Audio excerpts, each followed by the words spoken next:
आज हम बात करने वाले हैं कुछ फन फैक्ट्स के बारे में इंग्लिश लैंग्वेज के। इंग्लिश लैंग्वेज एक इंटरनेशनल लैंग्वेज होने के साथ साथ एक इंटरेस्टिंग लैंग्वेज भी है। इसमें से बहुत सारी चीज़ें हैं जो इसको बहुत ज़्यादा इंटरेस्टिंग बनाती हैं। तो बगैर टाइम ज़ाया किए करते हैं आज की वीडियो की शुरुआत। हमारे साथ रहिए।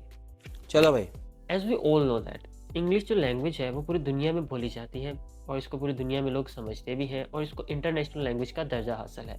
तो ये बात सुनते ही हमारे जहन में जो पहला ख्याल आता है वो यही आता है कि दुनिया में जो सबसे ज़्यादा बोली जाने वाली लैंग्वेज है वो इंग्लिश ही होगी। लेकिन बिलीव मी, ऐसा नहीं है।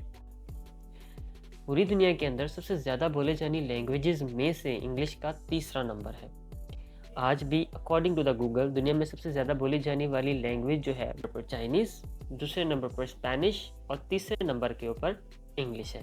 सेकेंडली, हम बात करते हैं दुनिया में सबसे ओल्डेस्ट बट आज भी बोली जाने वाली लैंग्वेज की, तो वो भी इंग्लिश नहीं है। मैं क्या करूं, फिर जॉब छोड़ दूं? वो लैंग्वेज है तमिल। इंडिया की एक स्टेट तमिलनाडु में बोले जाने वाली लैंग्वेज तमिल आज से करीबन 5000 साल पुरानी लैंग्वेज है जो कि दुनिया के काफ़ी सारे ममालिक में आज भी बोली जाती है, जिनमें श्रीलंका और इंडिया शामिल है। आपको पता है इंग्लिश लैंग्वेज के अंदर जो गो है वो सबसे शॉर्टेस्ट और ग्रामेटिकली करेक्ट सेंटेंस है जो लोग आज तक यूज़ करते हैं और इसको बोलते हैं।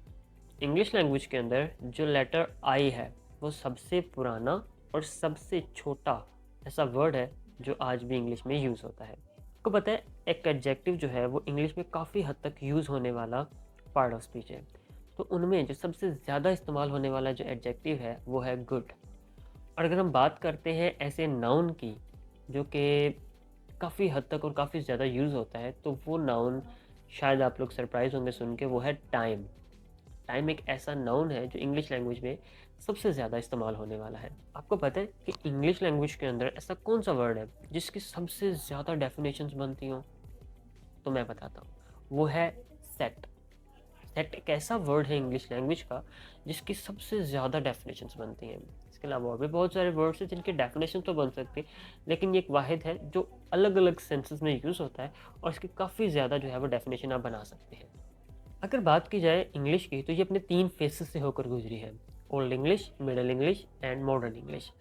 तो इस कंडीशन के अंदर ऐसे बहुत सारे वर्ड्स हैं जो टाइम टू टाइम चेंज होते गए हैं। जो ओल्ड इंग्लिश के अंदर कुछ और थे, मिडल में कुछ और एंड देन मॉडर्न में कुछ और।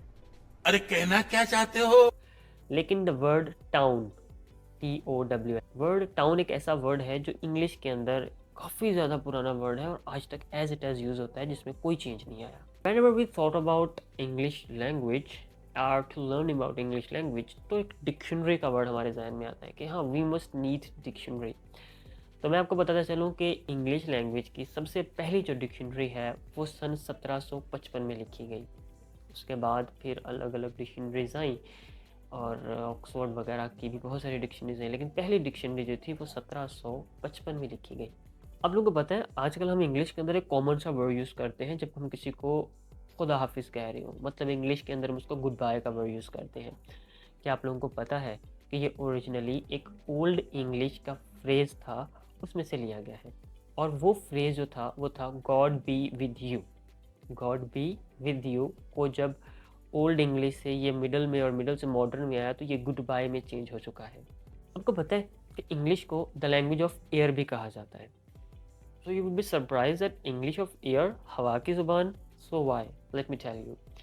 इसको इंग्लिश ऑफ एयर इसीलिए कहा जाता है क्योंकि आप अगर पायलट बनना चाहते हैं और आप अगर पायलट बन भी गए हैं तो it is your first duty to introduce yourself in English whenever you are flying in a plane.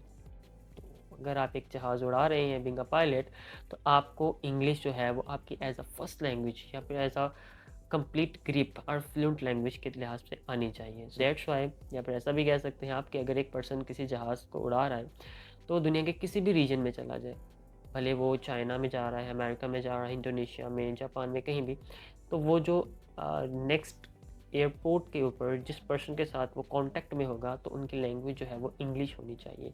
ये एक रूल है। That's why English is called as language of air. Do you know about that? English language का जो 11% है, मतलब total English language जो है वो 11% डिपेंडेंट है लेटर ई पर। खत्म, bye bye, tata, goodbye, गया। You would be surprised to hearing on that your 11% of English language is relied on a vowel letter E. अगर हम बात करते हैं 5 वॉयल्स की तो उनमें ई भी एक शामिल होता है, और ई एक ऐसा वर्ड है जो काफ़ी सारी जगहों पर यूज़ होता है, इवन वहाँ पर इसकी कोई काम हो या ना हो।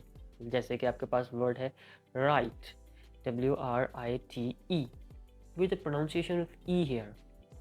No, but again it is used here. So that's why the people and the scholars said that 11% of English language is contained and depends upon letter E. एक ऐसा वर्ड जो आज हम कॉमनली यूज़ करते हैं एक बहुत प्यारे से इंसेक्ट के लिए, and that is butterfly. Actually that was not really butterfly. Actually the word was flutterby, which is changed to the butterfly. If we talk about English language as an international language, so we must be known about their vocab.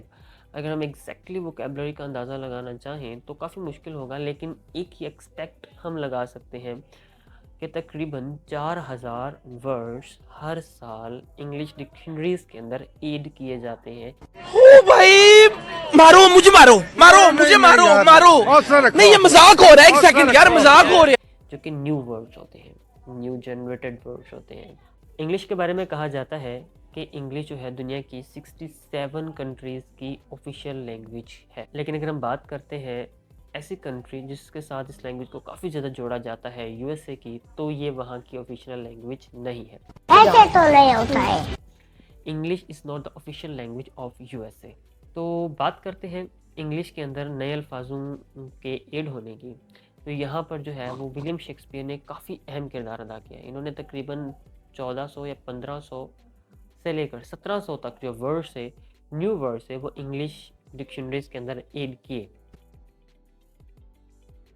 उनके इन words में कुछ words ये भी थे: birth place, blushing, unrest, torture and many more. बहुत सारे और भी वर्ड्स थे, लेकिन कुछ ये वर्ड्स है जो इस विलियम शेक्सपियर साहब ने इनको इन्वेंट किया था, मतलब ये न्यू वर्ड्स थे, they were not existing before that. Thanks for watching. If you like the video, subscribe my channel and click on the bell icon, and as well as like, comment and share it. Thank you.